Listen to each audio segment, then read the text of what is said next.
ಐನೂರೇ ಚೆನ್ನಾಗಿದ್ದೀರಾ? ಹಾಂ ಚೆನ್ನಾಗಿದ್ದೀವಿ. ನೀವು ಚೆನ್ನಾಗಿದ್ದೀರಾ? ಸಾವಿತ್ರಮ್ಮ ಹೇಗಿದ್ದೀರಾ? ಮನೆ ಪರಿಸ್ಥಿತಿ ಎಲ್ಲ ಹೇಗಿದೆ? ಅಯ್ಯೋ ಏನೋ ಬುದ್ಧಿ ನಿಮ್ಮಂಥರ ಆಶೀರ್ವಾದದಿಂದ ಅದೇ ಕಣ್ ಬುದ್ಧಿ ಅದೇ ಓದ ನನ್ನ ಮಗ. ಏನು ಮಾಡಿರಿ ಅದೊಂದು ಕೊರ್ಗು ನಾನು ಸಾಯ ಗಂಟ್ಲು ಹೋಯ್ತಿಲ್ಲ. ನನ್ನ ಮಗ ಎರಡಂತರದಲ್ಲಿ ಓದ್ನಲ್ಲ ಅನ್ಕೊಂಡು ನಾನು ಕೊರ್ಗಿ ಸಾಯ ಗಂಟ್ಲು ಕೊರ್ಗಂತ ಅದನ್ನೇ ಮಾಡ್ಬಿಟ್ಟು ಹೋದ. ಇನ್ನೇನು ಮಾಡಿರಿ ಬುದ್ಧಿ? ನೋಡಿಯಮ್ಮ, ಹುಟ್ಟು ಹೇಗೆ ಉಚಿತವೋ ಸಾವು ಹಾಗೆ ಖಚಿತ. ಅದ್ರ ಬಗ್ಗೆ ತಲೆಗೆಡ್ಸ್ಕೊಬೇಡ್ದು. ಭಗವಂತನಿಂದ ಯಾವ ಕರೆ ಬರುತ್ತೋ ಆಗ ಹೋಗ್ಲೇಬೇಕು, ಏನು ಮಾಡೋಕ್ಕಾಗಲ್ಲ. ಏನು ಸಮಾಚಾರ, ಏನು ಕೇಳಬೇಕಾಗಿತ್ತು? ನಾನು ಕೇಳಬೇಕಾಗಿತ್ತು ಕಣ್ ಬುದ್ಧಿ. ಯಾಕ ಕೇಳೋಗು, ಹೋಗವ ಹೋಗು, ಮುಂದೆ ಕೂತ್ಕೊಂಡು ಕೇಳಿ ನೀನು. ಕೇಳೋಗು, ಬನ್ನಿಯಮ್ಮ ಬನ್ನಿ ಮುಂದೆ. ತಾಯಿ ನಮ್ಮವನೇ ಕಾಪಾಡುವ, ಒಳ್ಳೇದು ಮಾಡ್ಕವ. ಹೇಳಿಮ್ಮ ಏನು? ಅಯ್ಯೋ ಬುದ್ಧಿ, ನನ್ನ ಮಗ ಅಲೆ ಹೋಗಿ ಹೆಚ್ಚು ಕಮ್ಮಿ 15 ದಿವಸ 20 ದಿವಸ ಆಯಿತು ಕಣ್ ಬುದ್ಧಿ. ಈಗ ಒಂದು 15 ದಿವಸದ ಹಿಂದೆ ಅಂದರೆ ಈಗ ಒಂದು ವಾರದಲ್ಲಿ ಅವನು ಹೋಗಿ ಸುಮಾರು ದಿವಸ ಆಗಿತ್ತು. ಅದಾದಮೇಲೆ ಫೋನ್ ಮಾಡೋನು, ಮಾಡಿಬಿಟ್ಟು ದುಡ್ಡು ಕಾಸು ಕೊಡು ಅಂತ ಪೀಡ್ಸೋನು. ನಂತ ದುಡ್ಡಿಲ್ಲ ಕಲ ಮಗ ಅಂದ್ಬಿಟ್ಟು ನಾನು ಆಧರಿಸ್ಕೊಂಡು ಸುಮ್ಮನಿದ್ದೆ. ಇದ್ದಿದ್ದು ಒಂದು 500 ರೂಪಾಯಿ ಗಂಟಲು ಹಾಕೊಟ್ಟೆ. ಅದಾದಮೇಲೆ ದುಡ್ಡು ಇದ್ದಿಲ್ಲ, ಸುಮ್ಮನೆ ಆಗ್ಬಿಟ್ಟೆ. ಈಗ ಒಂದು 5-6 ದಿವಸದಲ್ಲಿ ಫೋನ್ ಮಾಡಿಬಿಟ್ಟು 1 ಲಕ್ಷ ದುಡ್ಡು ಬೇಕು ಕೊಡು ಅಂದ್ಬಿಟ್ಟು ಕೇಳ್ದೆ. ಎಲ್ಲಿದ್ದದು ಮಗನಂತ ದುಡ್ಡು ಹಿಂಗೆ ಕೇಳ್ತಿಲ್ಲ ಅಂದ್ಬಿಟ್ಟು ಇಲ್ಲ ಕಲ ಅಂದೆ. ಹಂಗಂದ ಮೇಲೆ ನಾನು ಇನ್ನು ಫೋನ್ ಮಾಡೋಕ್ಕಿಲ್ಲ ನಿನಗೆ, ಇವತ್ತೇ ಕೊನೆ, ಇನ್ನು ಫೋನ್ ಮಾಡೋಕ್ಕಿಲ್ಲ ನಾನು ನಿನಗೂ ನಾನು ಮಾಡೋಕ್ಕಿಲ್ಲ ಅಂದ್ಕೊಂಡು ಕೋಪ ಮಾಡ್ಕೊಂಡು ಫೋನ್ ಕಟ್ ಮಾಡ್ಬಿಟ್ಟ ಬುದ್ಧಿ. ಅದಾದಮೇಲೆ ಅವ್ನು ನನಗೆ ಫೋನು ಮಾಡಿಲ್ಲ. ನಾನು ಈ ಕಡೆ ಮಾಡಿದ್ರು ಹೋಯ್ತಿಲ್ಲ ಬುದ್ಧಿ. ನನಗೆ ಏನೇನೋ ಕೆಟ್ಟ ಕನಸು, ಮನ್ಸಿಗೆ ನೆಮ್ಮದಿನೇ ಇಲ್ಲ ಕಣ್ ಬುದ್ಧಿ. ನಿಜವಾಗ್ಲೂ ಏನು ಮಾಡಬೇಕು ಅಂತಲೇ ಗೊತ್ತಾಯ್ತಿಲ್ಲ ಕಣ್ ಬುದ್ಧಿ. ಅದಕ್ಕೆ ಕೇಳ್ಕೊ ಹೋಗಮ್ಮ ನಿಮ್ಮನ್ನ ಅನ್ಕ ಬಂದೆ. ಏನು ಹೆಸರು ಅವ್ರದ್ದು? ಸುಬ್ಬಣ್ಣ ಅಂತ. ಕೈ ಹಿಡಿಯಮ್ಮ, ಕಾವಡೆ ಕೊಡಿ ಬುದ್ಧಿ. ಬುಕ್ ಮೇಲೆ ಕೈ ಇಟ್ಟು ಯಾವ್ದಾರು ಒಂದು ಆಳೆ ತೆಗಿರಿ. ಸರಿ ಬುಕ್ಕನ್ ಬುದ್ಧಿ. ತಾಯಿ ನನ್ನವನೇ ಕಾಪಾಡುವ.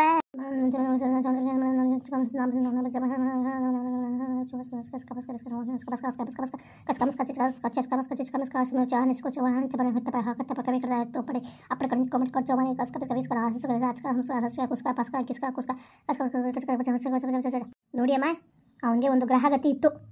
ಅದರಿಂದ ಅವನು ಮಾಡಬಾರ್ದು ಕೆಲಸವ. ಅವನಿಂದ ಅಪರಾಧ ಮಾಡಿಸಿರೋದು ಅವ್ನ ಗ್ರಹಗತಿ ಸರಿಲ್ದ ಹೊತ್ತಿಗೆ ಅವನ ಕೈಲಿ ಒಂದು ಅಪರಾಧ ಆಗದೆ ಆಯ್ತಾ. ಆ ಅಪರಾಧಕ್ಕೋಸ್ಕರ ಪಶ್ಚಾತ್ತಾಪ ಪಡೋಕ್ಕೆ ಅಂದ್ಬಿಟ್ಟು ಅವನು ಊರು ಬಿಟ್ಟು ಹೋಗಿದ್ದು. ನಿಜನಾ? ನಿಜ ಕಣ್ಬುದಿ, ನಿಜ. ಅಯ್ಯೋ ನಮ್ಮ ಸಾವಿತ್ರಕ್ಕೊಂದು ಸೊಸೆ ಮೇಲೆ ಅಂದರೆ ಅವನ ಆದಿನಿ ಅಲ್ವಾ, ಅವನ ಮೇಲೆ ಕೈ ಹಿಡ್ಕೊಂಡು ಎಳ್ದ ಅನ್ನೋ ಒಂದು ಅಪರಾಧ ಗೊತ್ತು. ಇವನೇನೋ ಹಿಡ್ಕೊಂಡು ಎಳ್ದನೋ ಬಿಟ್ನೋ ಅದು ಗೊತ್ತಿಲ್ಲ ಬುದ್ಧಿ. ನೋಡಿರೋದು ಗೊತ್ತೋ ಭಗವಂತನ ಗೊತ್ತು, ಅಷ್ಟ್ಬಿಟ್ಟು ನಮ್ಗೆ ಗೊತ್ತಿಲ್ಲ. ಒಟ್ಟಿಗೆ ಅದೊಂದು ವಿಷಯಕ್ಕೆ ಅವನು ಮನ್ಸು ಕಟ್ಕೊ ಓದಕನ್ ಬುದ್ಧಿ. ಅದು ನಿಜವಾದವೇ, ಆ ಅಪರಾಧ ಒತ್ಕೊಂಡೆ ಓದ ಅವನು ಊರಿಂದವ. ಅದು ನಿಜವೇ, ಅದು ಸುಳ್ಳಲ್ಲ. ಸರಿ ನೋಡಿಯಮ್ಮ, ಅವನು ಅದೊಂದು ಹೆಣ್ಣಿನ ದೋಷ ಪರಿಹಾರ ಮಾಡಲೇಬೇಕು.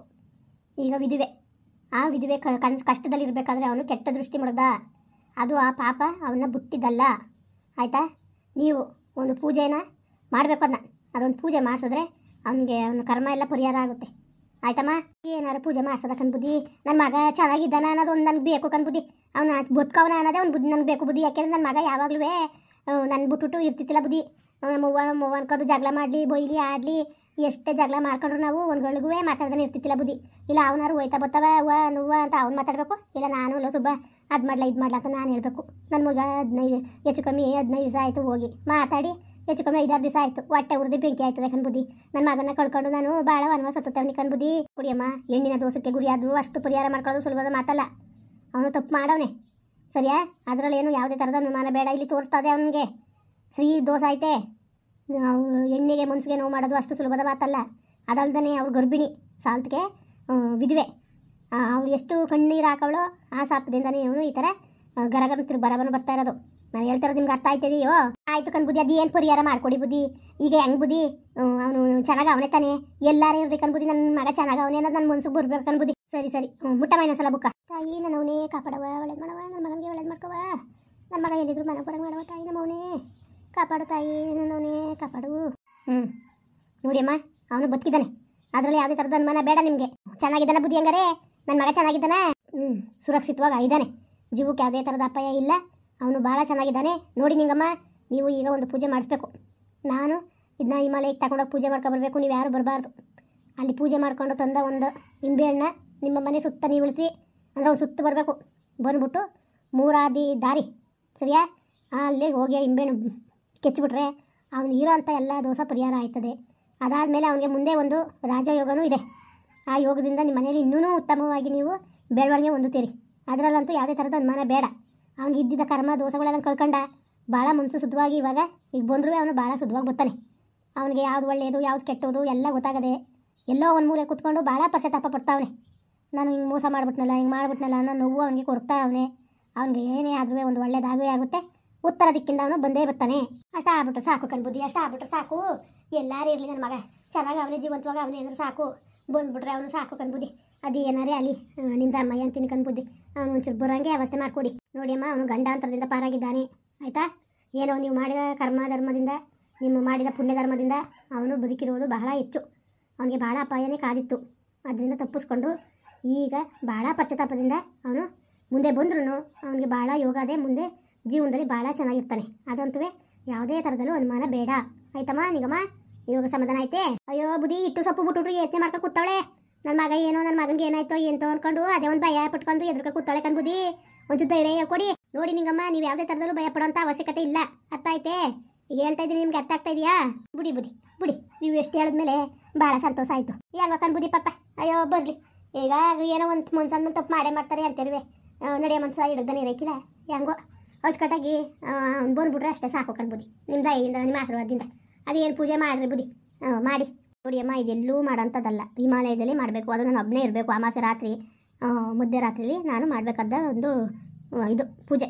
ಅಲ್ಲಿಂದ ಪೂಜೆ ಮಾಡ್ಕೊಂಡ್ರೆ ನಾನು ತರುವಂಥ ಪ್ರಸಾದನ ನಾನು ಹೇಳ್ದಂಗೆ ಮಾಡಿದ್ರೆ ನಿಮಗೆ ಎಲ್ಲ ಪರಿಹಾರ ಆಗುತ್ತೆ. ನಿಮ್ಮ ಮನೇಲಿ ಶಾಂತಿ ಇಲ್ಲ, ನೆಮ್ಮದಿ ಇಲ್ಲ, ಕಿರಿಕಿರಿ, ಎಷ್ಟೊತ್ತನಲ್ಲೂ ಕಿರಿಕಿರಿ. ನಿಜವೋ ಸುಳ್ಳೋ ನಿಂಗಮ್ಮ? ನಿಜ ಕಣ್ಬುದ್ಧಿ. ಅರ್ಧ ನಮ್ಮ ನಿಂಗಿಂದಾನೆ ಕಿರಿಕಿರಿ ಮನೇಲಿ. ಅಯ್ಯೋ ಬುದ್ಧಿ, ನನಗೆ ಬೇಕು ಅಂತ ಕಿರಿಕಿರಿ ಮಾಡೋಣ. ನೋಡಿ ಅಮ್ಮ, ನಿಮ್ಮ ಮನೆಯಲ್ಲಿ ಲಕ್ಷ್ಮೀ ತಾಂಡವ ಆಡ್ತಾ ಇದ್ದಾಳೆ. ಆದರೆ ಮನೆಯಲ್ಲಿ ನೆಮ್ಮದಿ ಇಲ್ಲ, ಮನಸ್ಸಿಗೆ ನೆಮ್ಮದಿ ಇಲ್ಲ ಆಯಿತಾ. ಅದೊಂದು ದೋಷ ನೀವು ಪರಿಹಾರ ಮಾಡ್ಕೊಳ್ಳಿ. ನಿಮ್ಮ ಮನೆಗೆ ಇದೊಂದು ದೋಷ ಕುಂತ್ಬಿಟ್ಟೈತೆ. ಅದೊಂದು ಪೂಜೆ ಮಾಡಿಸಿದ್ರೆ ನಿಮ್ಮ ಮನೇಲಿ ತುಂಬ ಸುಖ ಶಾಂತಿ ನೆಮ್ಮದಿ ನೆಲೆಸ್ಬಿಡುತ್ತೆ ಆಯಿತಾ. ಮಕ್ಕಳಿಗೆ, ಮೊಮ್ಮಕ್ಕಳಿಗೆ ಎಲ್ಲರಿಗೂ ಭಾಳ ಒಳ್ಳೇದಾಗುತ್ತೆ ಅಮ್ಮ. ನೋಡಿ ಇದೊಂದು ಪೂಜೆ ಮಾಡಿಸಿ. ಮಾಡಿ ಬುದ್ಧಿ, ಅದು ಏನಾದದು ಮಾಡಿ ಮಾಡಿ ಆಯಿತು. ಏನೋ ಕಣ್ಬುದ್ಧಿ, ಮನೆ ಒಳಗೆ ನಿಜವಾಗ್ಲೂ ಬುದ್ಧಿ ಒಂದು ತಪ್ಪ ಒಂದು ತಪ್ಪ ಒಂದು ಏನೇನು ನಾರಿಂಗ್ ತೊಳಿಕತಾನೆ ಅದೇ ಕಣ್ಬುದ್ಧಿ. ಅದು ಏನೋ ಕಾಣಿ, ನಮಗಂತೂ ತಲೆ ಕೆಟ್ಟೋದಂಗೆ ಆಗದೆ ಕಣ್ಬುದ್ಧಿ. ಭಾಳ ಬೇಜಾರಾಗ್ಬಿಟ್ಟದೆ ನಮಗೆ. ನೋಡಿ ಅಮ್ಮ, ನಿಮ್ಮ ಮನೆ ಕಟ್ಟಬೇಕಾದ್ರೆ ಆ ಕಾಲದಲ್ಲಿ ಕಟ್ಟಿರೋ ಮನೆ ತನ್ನದು. ನನ್ನ ಮದುವೆಗಿಂತ ಮುಂಚೆ ಕಟ್ಟಿದ ಮನೆನೇ ಕಣ್ಬುದ್ಧಿ. ಅದನ್ನ ನಾವು ನಮ್ಗೆ ಹೆಂಗೆ ಬೇಕು ಹಂಗೆ ರೆಡಿ ಮಾಡಿಸ್ಕೊಂಡಿವಿ. ಅದೇ ಗೋಡೆ ಮೊದಲೇ ಅದು ಹೆಂಗೆ ಕಟ್ಟಿದ್ರು ಹಂಗೆ ಇದ್ದಿದ್ದು. ಅದನ್ನೇ ನಾವು ಈಗ ನಮ್ಗೆ ತಕ್ಕನಂಗೆ ಮಾಡಿಸ್ಕೊಂಡಿರೋದು ಕಣ್ಬುದ್ಧಿ. ಅಷ್ಟು ಬಿಟ್ರೆ ಏನೂ ಇಲ್ಲ. ನೋಡಿ ಅಮ್ಮ, ಹಾಗೆಲ್ಲ ಆಯಾ ಎಲ್ಲ ಸರಿಯಾಗಿ ಮಾಡಿಲ್ಲ. ಅದರಿಂದ ಆ ಮನೆಯಿಂದ ನಿಮಗೆ ಸ್ವಲ್ಪ ಕಿರಿಕು. ಅದಲ್ದೇ ಪಟೇಲಪ್ಪನ ಮನೆಯಿಂದನೂ ನಿಮಗೆ ಸ್ವಲ್ಪ ತೊಂದರೆ. ಅದರಿಂದ ನೀವು ಅನುಭವಿಸಿದ್ದೀರಿ. ನಿಜನ ಸುಳ್ಳು? ನಿಜ ಕಣ್ಬುದ್ಧಿ, ನಿಜ ನಿಜ. ಅದರಿಂದ ಭಾಳ ಅನುಭವಿಸ್ತಕ್ಕಂತ ಹೇಳಿ. ಅದರಿಂದನೇ ಅಮ್ಮ ನಿಮಗೆ ಭಾಳ ತೊಂದರೆ ಆಗ್ತದೆ. ಅದಲ್ದೇ ನಿಮ್ಮ ಮನೆಯಲ್ಲಿ ಒಂದು ಪೂಜೆ ಮಾಡಿ ನೀವು ಒಂದು 3 ತಿಂಗಳು 6 ತಿಂಗಳು ಮನೆ ಬಿಟ್ಬಿಟ್ರೆ ಭಾಳ ಸೂಕ್ತ. ಆಮೇಲೆ ಬೇಕಾದ್ರೆ ಬಂದು ಸೇರ್ಕೊಳ್ಳಿ. ಯಾಕೆ ಬುದ್ಧಿ, ಏನು ಮನೆ ಒಳಗಡೆ ಯಾರಾದ್ರೂ ಸತ್ತೋಗಿದ್ರ ಬುದ್ಧಿ? ನೋಡಿ ಅಮ್ಮ, ನಿಮ್ಮ ಮನೆ ಒಳಗೆ ಏನೋ ಒಂದು ಘಟನೆ ನಡೆದದೆ ಆಯಿತಾ. ಆ ಘಟನೆಯಿಂದ ನಿಮಗೆ ಮನೆ ಒಳಗಡೆ ಶಾಂತಿ ನೆಮ್ಮದಿ ಇಲ್ಲ. ಅಲ್ಲಕನ್ ಬುದ್ಧಿ, ಮನೆ ಒಳಗೆ ಏನು ನಡೆದದು ಏನು ಅನ್ನೋದು ಆ ತಾಯಿನ ನಮಗೆ ಗೊತ್ತು. ನಿಮಗೆ ದೊಡ್ಡವ್ರಿಗೆ ಗೊತ್ತಿಲ್ದು ನಮ್ಗೆ ಗೊತ್ತಿದ್ದ. ಅದೇನು ಹೇಳಿ ಬುದ್ಧಿ, ಅದೇನು ಪರಿಹಾರ ಮಾಡ್ಕೊಳಕ್ಕಾಯ್ತದೆ? ಅದಕ್ಕೆ ತಾಯಿ ಕರ್ಸ್ಬೇಕಾಗುತ್ತೆ, ಮನೆ ಒಳಗಡೆ ಪೂಜೆ ಮಾಡಬೇಕಾಗುತ್ತೆ. ಮಾಡಿದ್ಮೇಲಂತೂ ನಾವು ಹೇಳೋ ಪರಿಹಾರ ಮಾಡ್ಕೋಬೇಕಾಗುತ್ತೆ. ಸ್ವಲ್ಪ ದುಡ್ಡು ಕಾಸು ಖರ್ಚಾಗುತ್ತೆ. ದುಡ್ಡು ಹೆಂಗಾರೆ ಆಲಿ ಕಣ್ಬುದ್ಧಿ, ದುಡ್ಡು ಹೆಂಗಾರೆ ಆಲಿ. ಅದೇನು ಮನೆ ಒಳಗೆ ದೇವ್ರು ಆಡ್ಬೇಕನ್ಬುದ್ಧಿ. ನೋಡಿ ಬಾರ್ದು ನಡೆದ್ಬಿಡ್ತು ಕಣ್ಬುದ್ಧಿ. ಈಗ ನಾನು ಹಿರಿ ಮೊಮ್ಮಗ ಮೀನಸಿ ಮದುವೆ ಅದನ್ನ ನನ್ನ ಅದೇ ಇದನ್ನ ತಂದಿದ್ದು ನನ್ನ ಸೊಸೆ ಊರಿಂದನೇ ಎಣ್ಣ. ಅವಳು ಸಣ್ಣ ಪುಟ್ಟ ವಿಷಯಕ್ಕೆ ಅವಳು ಹಂಗೆ ಒಂದೊಂದು ಥರ ಘಟನೆ ಎಲ್ಲ ಕಣ್ಬುದ್ಧಿ. ಈಗ 2 ಮದುವೆ ಮಾಡ್ಕೊಂಡು ಪರವಾಗಿಲ್ಲ. ಒಟ್ಟಿಗೆ ಅವನಿಗೆ ಆಕ್ಸಿಡೆಂಟ್ ಆಗಿ ಕಾರ್ ಮುಟ್ಕೊಂಡು ಕೂತ್ಕೊಂಡ ನಮ್ಮ ಗೋವಿಂದ. ಗಂಡ ಹೆಂಡತಿ ಮಧ್ಯದಲ್ಲಿ ಜಂಗ್ಲ. ಮನೆ ಒಳಗೆ ಇವರಂತೂ ನನ್ನ ಸೊಸೆ ನನ್ನ ಮಗನೂ ಒಂದಕ್ಕೆ ಇಲ್ಲ. ಹಂಗೆ ಮನೆ ಒಳಗೆ ಏನಿರಲಿ ಏನು ಬಿಡ್ಲಿ ಬುದ್ಧಿ, ನೀವು ಹೇಳೋದು ನಿಜವನೇ. ಮನೆ ಒಳಗೆ ನಿಮ್ದಿಲ್ಲ ಕಣ್ಬುದ್ಧಿ. ನಿಜವಾಗ್ಲೂ ಭಾಳ ತೊಂದರೆನೇ. ಅದು ಯಾಕೆ ಹಂಗೆ ಆಯ್ತಿರೋದು ಏನೋ ನಮಗಂತೂ ಗೊತ್ತಿಲ್ಲ ಕಣ್ಬುದ್ಧಿ. ಆಗ ಮಾತ್ರ ಮನೆ ಕಟ್ಟಬೇಕಾರೆ ಆಯ ಪೂಜೆ ಏನು ಮಾಡಿಸಿಲ್ಲ ಕಣ್ಬುದ್ಧಿ. ಆ ಕಾಲದಲ್ಲಿ ಏನು ಮಾಡಿಸಿದ್ರು, ಸುಮ್ಮನೆ ಕಟ್ಟಿರೋದು. ನಮ್ಮ ಮಾವ ಒಂದು 4 ಜನ ಕರ್ಕೊಂಡು ಮಣ್ಣಿನ ಗೋಡೆಯಲ್ಲಿ ಹಾಕ್ಸಿದ್ದು. ಮಣ್ಣು ಕಲ್ಸ್ಕೊಂಡು ಏನೋ ಒಂದು ನೀರು ಮಾಡ್ಕೊಂಡವ್ರೆ ಬುದ್ಧಿ. ಆಯ ಮಾಡ್ಸಿಲ್ವಂತೆ. ಆಗಲಿ ನಮ್ಮ ಅತ್ತೆ ನಮ್ಮ ಮಾವ ಎಲ್ಲ ಅಂತಿದ್ರು ಮನೆಗೆ ಆಯ ಮಾಡಿಸಿಲ್ಲ ಅಂದ್ಬಿಟ್ಟು. ಅದೇನು ಕಾಣೆ ಕಣ್ಬುದ್ಧಿ ನಮಗೆ. ಮನೆ ಒಳಗೆ ನೆಮ್ಮದಿಲ್ಲ ನೀವು ಹೇಳಂಗೆ. ಸರಿಯಮ್ಮ, ಆಯಿತು. ನೋಡಿ, ನೀವು ಯಾವುದಕ್ಕೂ ನನಗೆ ಫೋನ್ ಮಾಡಿ. ನಿಮ್ಮ ಮನೆ ಒಳಗಡೆ ಸ್ವಚ್ಛವಾಗಿ ಮನೆಯೆಲ್ಲ ಕ್ಲೀನ್ ಮಾಡಿರಬೇಕು. ಮಡಿಕೆ ತೆಗ್ದು ಕ್ಲೀನ್ ಮಾಡಿ ನೀವು ನನಗೆ ಇಂಥ ದಿನ ಅಂತ ನಾನು ಟೈಮ್ ಹಾಕ್ಕೊಡ್ತೀನಿ. ಅಂಥ ದಿನಕ್ಕೆ ನೀವು ರೆಡಿ ಮಾಡಿಕೊಟ್ರೆ ಅದೇನು ನಾವು ಮುಂದೆ ನೋಡ್ಬೋದು. ನಿಮ್ಮ ಮನೆ ಒಳಗಡೆ ಒಂದು ಗಾಳಿ ಸೇರ್ಕೊಂಡಿದೆ. ಬುದ್ಧಿ, ಇದೇನು ಹೇಳ್ತಾ ಇದ್ದೀರಿ ನೀವು? ನಮಗೆ ಯಾವಾಗಲೂ ಹಂಗೆ ಗೋಚರ ಆಗಿಲ್ಲ ಕಣ್ಬುದ್ಧಿ. ನೋಡಮ್ಮ, ನಾನು ಹೇಳೋದು ಕೇಳು. ಅದು ಶಿಶು ಹತ್ಯೆ ಆಗಿದೆ. ಬುದ್ಧಿ, ಏನು ಹೇಳ್ತಾ ಇದ್ದೀರಿ ಬುದ್ಧಿ? ನಿಜನೇ ಹೇಳ್ತಾ ಇರೋದಮ್ಮ, ನಿಜನೇ ಹೇಳ್ತಾ ಇರೋದು. ಅದು ಏನು ಘಟನೆ ನಡೆಯಿತು ಏನು ಅಂತ ನೀವು ತಾಯಿ ಜೊತೆನೇ ಕೇಳಬೇಕು. ಆಗಲಿ ನಿಮ್ಗೆ ಏನಿದ್ರು ಗೊತ್ತಾಗೋದು. ಸರಿ ಕಣ್ಬುದ್ಧಿ, ಆಯಿತು. ಅದೇನು ತಾಯಿ ನನ್ನ ಉನೆ ಬಂದು ಅದೇನು ಹೇಳಿ ಬುದ್ಧಿ, ನಾವೆಲ್ಲನೇ ವ್ಯವಸ್ಥೆ ಮಾಡ್ಕೊಂಡು ನಿಮ್ಗೆ ಹೇಳಿ ಕಳಿಸ್ತೀವಿ ಕಣ್ಬುದ್ಧಿ. ಸರಿ ಕಣ್ಬುದ್ಧಿ, ಈಗ ಹಂಗಾರೆ ಪೂಜೆ ಮಾಡೇ ಬಿಡಿ ಬುದ್ಧಿ. ಅತ್ತಾಗೆ ಒಮ್ಮೆಗೆ ಮನೆ ಒಳಗೆ ಅದೇನು ತಾಯಿನ ನಾವು ಕರ್ಸಿ ಅದು ಏನು ಮಾಡಬೇಕು ಕಂಪ್ಲೀಟಾಗಿ ಮಾಡಿಕೊಟ್ಬಿಡಿ. ಬೇಕಾದ್ರೆ ಅದೇನು ಮನೆಗೇ ಬಿಡು ಅಂದ್ರೆ ನಮ್ಮ ಗೋವಿಂದನ ಮನೆ ಅದೇ. ಬೇಕಾದ್ರೆ ನಾವಲ್ಲಿ ಇತ್ಕತ್ತೀವಿ ಹೊಸ ದಿವಸ. ಸರಿ ಆಯಿತು ಅಮ್ಮ, ಆಯಿತು. ಸ್ವಲ್ಪ ದಿನ ನೀವು ಹೊರಗಡೆ ಇರೋದೇ ಭಾಳ ಸೂಕ್ತ. ಒಟ್ಟಿಗೆ ತಾಯಿ ಹತ್ರ ನೀವು ಕೇಳ್ಕೊಳ್ಳಿ. ತಾಯಿಯಿಂದ ಏನು ಅಪ್ಪಣೆ ಆಗುತ್ತೆ ಅದನ್ನ ನೀವು ಪಾಲಿಸಿದ್ರೆ ಈ ಸಮಸ್ಯೆಯಿಂದ ಹೊರ ಬರ್ಬೋದು.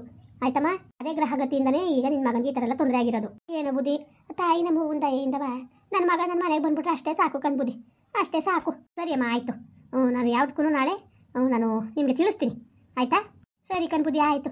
ಆದಷ್ಟು ಬಿರ್ನೆ ನಮ್ಮ ಸಮಸ್ಯೆ ಎಲ್ಲ ಬಗೆಹರಿಲಿ ಕಣ್ಬುದ್ಧಿ. ನಿಮ್ದು ಅಮ್ಮಯ್ಯ. ಆಯ್ತಮ್ಮ, ಆಯಿತು, ವ್ಯವಸ್ಥೆ ಮಾಡೋಣ. ಮುಂದುವರಿಯುವುದು. ಪ್ಲೀಸ್ ಲೈಕ್ ಮಾಡಿ, ಕಮೆಂಟ್ ಮಾಡಿ, ಸಬ್ಸ್ಕ್ರೈಬ್ ಮಾಡಿ.